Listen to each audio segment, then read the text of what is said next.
Hello, Christian woman. Hello. Just sitting here having my morning coffee and thinking about a documentary I saw the other day. It was a health documentary, which was quite interesting, but that wasn't the most important piece that stood out to me. The most important piece that stood out to me was that the person, I think it was on Netflix, He Wants to Live Forever or something. The person in the documentary talked about his religious upbringing and his separation from the church. And we know this sometimes, this happens, people can hurt you in the church, or there's something about the religion that turns you off or turns you away from church or religion, which is his, that's his walk. But I just wanted to stop by with a quick reminder. Just because somebody runs you out of church, and we know there's some shenanigans that can go on at the church, and some churches, not all, because they're not exempt. After all, these are humans that are in the church, and they are not all operating in the pure walk of God. And so they can turn some people off when things look off. Don't let people or circumstances run you away from God if that is what you were seeking.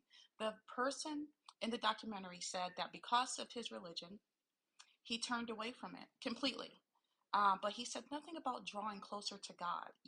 I see this a lot. Something happens at church and they just leave church and leave God. 1 John 15, 4 through 5. Remain in me and I in you, just as a branch is unable to produce fruit by itself unless it remains on the vine. Neither can you unless you remain in me. I am the vine, you are the branches. The one who remains in me and I in him produces much fruit, because you can do nothing without me. This passage, this verse, reminds us to stay connected to God no matter what, for strength, healing, and purpose. When people hurt us, it's especially important to rely on him for guidance and to avoid straying from his presence. Let me go to the Old Testament. I'm going to bop around. Deuteronomy 31:6. Be strong and courageous. Don't be terrified or afraid of them, for the Lord your God is the one who will go with you. He will not leave you or abandon you. Even when people hurt us, God remains steadfast.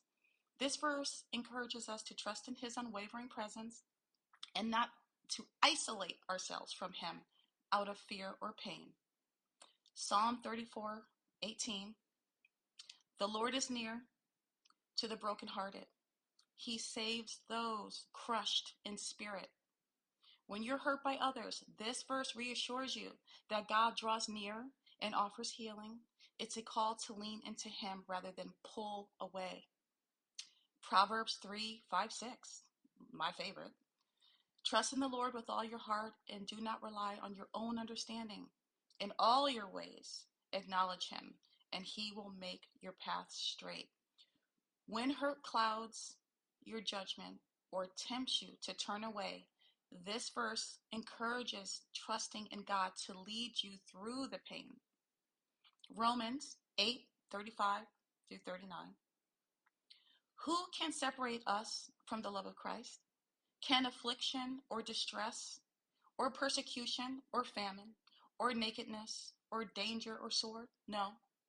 In all these things, we are more than conquerors through him who loved us and loves us. This powerful reassurance emphasizes that nothing, including the pain caused by others, can separate us from God's love. Matthew 11:28-30. Come to me, all of you who are weary and burdened, and I will give you rest.